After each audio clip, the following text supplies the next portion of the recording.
Salut à tous mes très chers amis, nous sommes partis pour un épisode de Steins Gate Zero. Donc oui, je sais ce que vous allez me dire, ça s'est fait en 2018, c'est un peu terminé, mais bon, j'avais vraiment envie de vous l'expliquer pourquoi c'est mon rang S en tant qu'animé celui-là, c'est vraiment une masterclass et je voulais vous expliquer pourquoi. Donc on va faire des critiques analyses de chaque épisode, hein. Il y en a 23 en tout si je dis pas de conneries.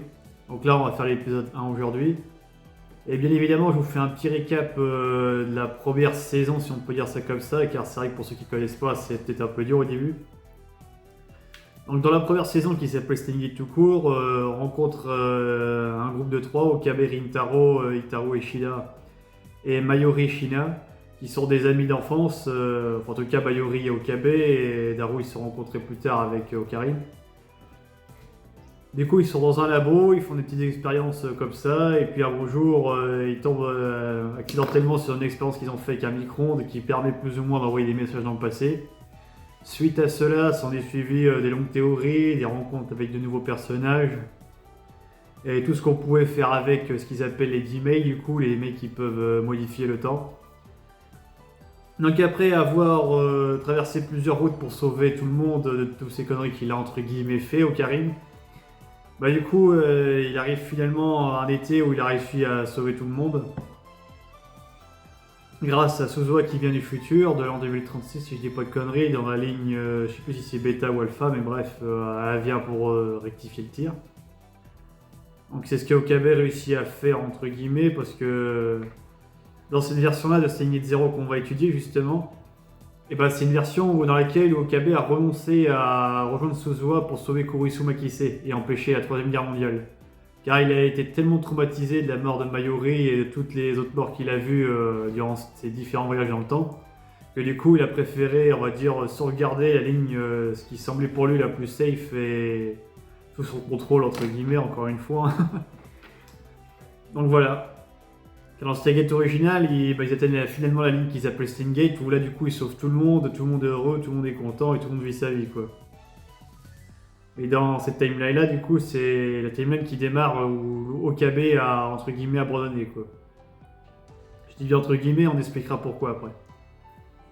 Donc du coup, Steins Gate Zero ça commence direct en l'an 2036, donc c'est-à-dire 26 ans plus tard les événements avec Yabara en 2010.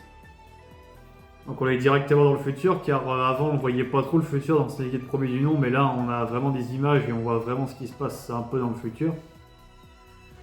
Voilà, on est le 7 juin de l'an 2036. Donc on voit que c'est la guerre partout, que les bâtiments sont dévastés de partout, que bref la troisième guerre mondiale a eu lieu et que ça a fait des morts, etc. Donc on voit Suzuha qui parle à Mayuri d'une opération qui va commencer. Alors est-ce que c'est leur opération à eux, l'opération Skuld qu'on a vu dans le premier Steins Gate, ou est-ce que c'est l'opération de leurs ennemis qui visiblement a l'air de commencer avec les hélicoptères qui bombardent bien comme il faut? Ça j'avoue que même en ayant tout vu, j'ai toujours du mal à comprendre, mais bref. Donc on voit aussi Mayuri accompagné d'un enfant, ce qu'on n'avait pas vu dans le premier Steins Gate. Donc est-ce que c'est sa fille biologique ou est-ce que c'est une orpheline de guerre? On ne sait pas trop à ce stade de l'histoire, moi je le sais parce que j'ai tout vu évidemment. Mais voilà, c'est vachement intéressant à découvrir pour une petite phase d'introduction en tout cas. Donc voilà, on voit aussi Mayuri qui tend la main vers le ciel et qui dit ce jour-là ça aurait peut-être été différent si j'avais tout changé, si j'avais secoué un peu Okarin. Donc oui, je précise, Okarin c'est Okabe Rintaro. En fait, Okarin c'est un surnom qu'on lui donne. Donc il y a aussi Oin Kyuma, mais bref, il a plusieurs surnoms, et ça c'est un truc qu'il faut s'accommoder avec Steingate, et du coup... Ouais, parce qu'à les personnages dans Steingate sont tous un peu excentriques. Genre, Okabe il est toujours un peu foufou, Daru c'est un peu le gros geek, le stéréotype du geek. Kurisuma Kise c'est vraiment l'élite de génie. Mayuri c'est un peu la fécule à praline, etc., etc. Bref, ils ont tous des stéréotypes un peu chelou, mais c'est ce qui fait le charme de la série. Donc, en delà du coup, on voit les flashbacks de Mayuri lorsqu'elle repense à ce fameux année 2010, alors je sais plus si c'est en juillet ou août qu'ils font leur opération Skuld. Et voilà, ça aurait peut-être été différent. Donc là, on comprend du coup que cette ligne-là où on est, c'est vraiment la ligne où tout a foiré quoi. Et du coup, si on en croit ce qu'on voit dans l'épisode, c'est la ligne 1.129848. Ouais, car ils ont aussi un espèce d'appareil, je le mettrai peut-être en vidéo d'ailleurs, qui permet de dire dans quelle timeline ils sont en fait. C'est une espèce de barre à timeline, si on peut dire ça comme ça. Je me rappelle plus s'il porte un nom d'ailleurs, l'espèce de cadran, enfin c'est un peu bizarre, mais bref. Donc voilà, on voit le monde en guerre. Et là du coup on replonge direct le 10 décembre 2010, donc 6 mois après les événements d'Yakabara, c'est-à-dire 26 ans en arrière du coup. On voit Okabe qui suit une thérapie sous hypnose pour effacer tous les traumatismes qu'il a eu avec Kurisu Bakise et tous les autres meurtres qui a eu lieu. Donc on apprend que c'est sur les recommandations de Mayuri qu'il a décidé de faire ça. Et on voit après toute la bande, on voit Ferris, Mayuri, Lukako ou Rukako, je sais plus jamais comment on dit à chaque fois, suivant les versions. Bon, ça se trouve, il n'y a qu'une seule façon de le dire et puis je confonds toujours les deux, mais bref, voilà.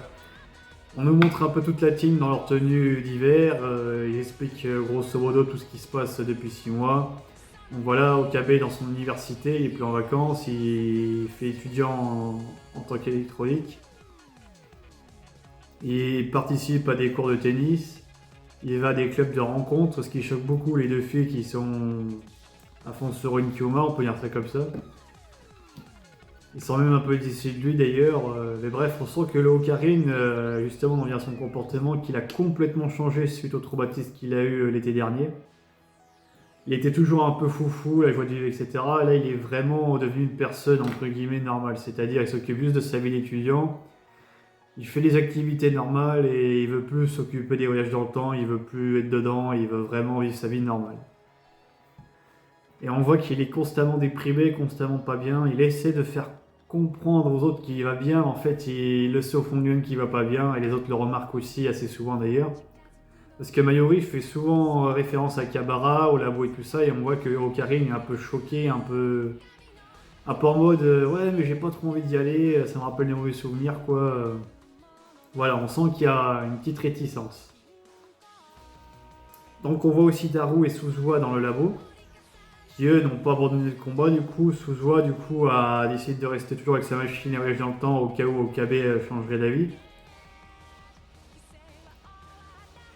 D'ailleurs, elle a une discussion avec Okabe justement pour lui dire du coup faut changer la ligne absolument, sinon on va droit vers la Troisième Guerre mondiale, là où ma mère est morte.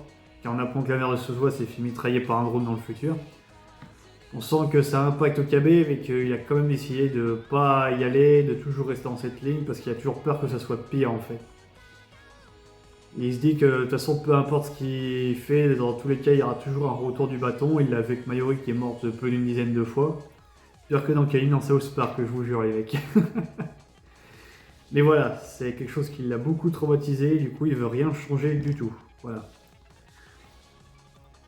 Donc ensuite on voit une discussion entre Mayuri et Okabe où Mayuri dit ouais, j'ai toujours pensé qu'il y avait plus de gens au labo avant. Donc là on se doute qu'il y a peut-être des petits flashs des autres lignes d'univers qu'elle a en elle et qui lui donnent cette impression de déjà vu. Ça expliquerait d'ailleurs pourquoi dans la vraie vie à nous on a ces impressions de déjà vu avec.